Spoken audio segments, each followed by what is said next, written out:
থাকবো না। এই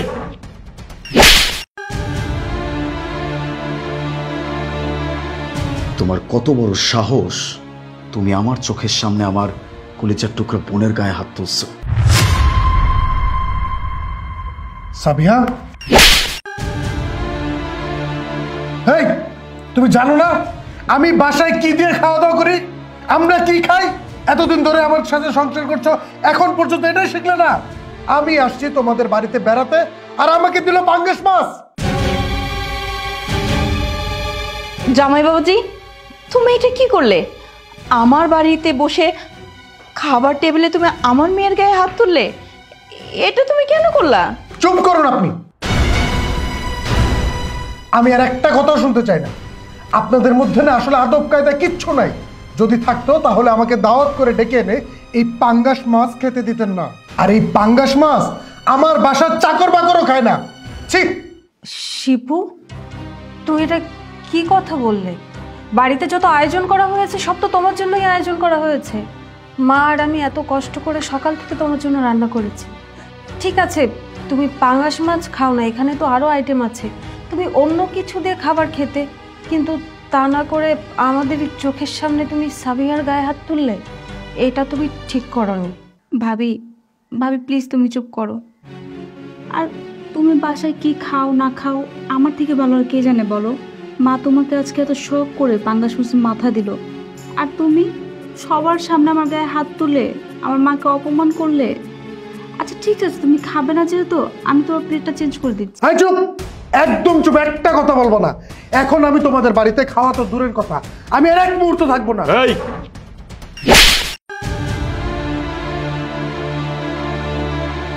তোমার কত বড় সাহস, তুমি আমার চোখের সামনে আমার কলিজার টুকরা বোনের গায়ে হাত তুলছো। তা আবার কেন?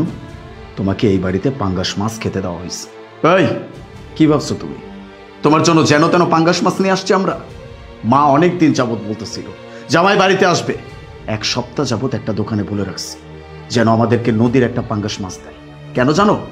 কারণ মা শখ করছে তোমাকে নিজের হাতে রান্না করে পাঙ্গাস মাছ খাওয়াবে, নদীর পাঙ্গাস মাছ। আর সেই জন্য আমি এটা কিনে নিয়ে আসছি।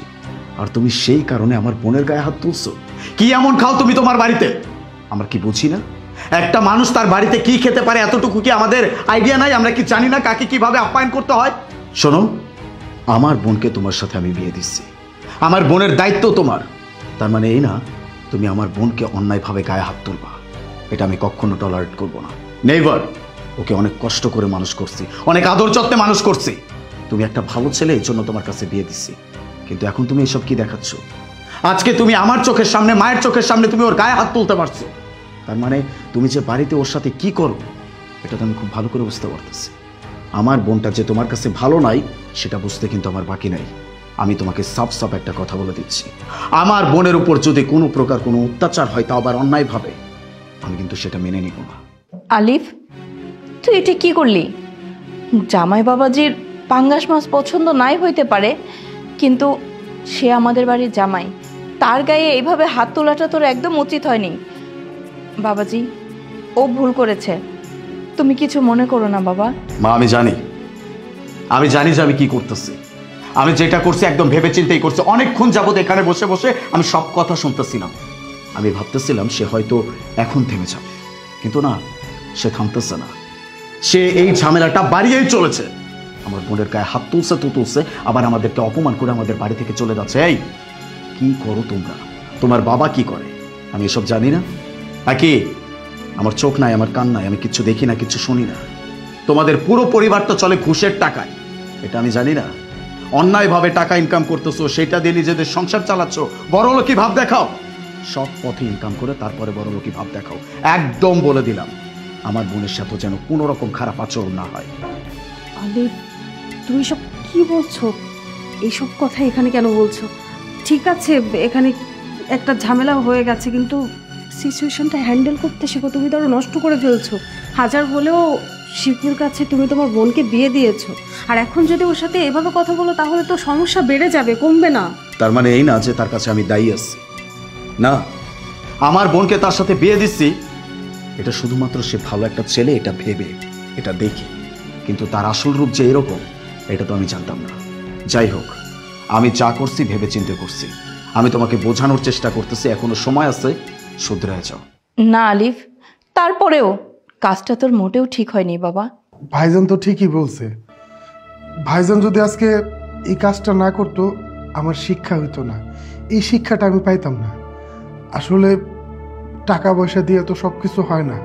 আম্মা জান আমার জন্য ভালোবেসে এই মাছটা আনছে, কষ্ট করে শখ করে রান্না করছে, এটা আমার সামনে দিছে, আমার খেয়ে নেওয়া উচিত ছিল। আমি তা না করে আপনাদের সবার সাথে খারাপ ব্যবহার করছি, ওর গায়ে হাত দিছি। আমার ভুল হয়ে গেছে, আপনারা সবাই আমাকে মাফ করে দিবেন। আম্মা, আপনি আমার মাফ করে দিবেন, আর ভাইজান ভাবি আপনারাও মাফ করে দিবেন। ঠিক আছে বাবা, তুমি তোমার ভুল বুঝতে পেরেছো, আর কিছুই লাগবে না।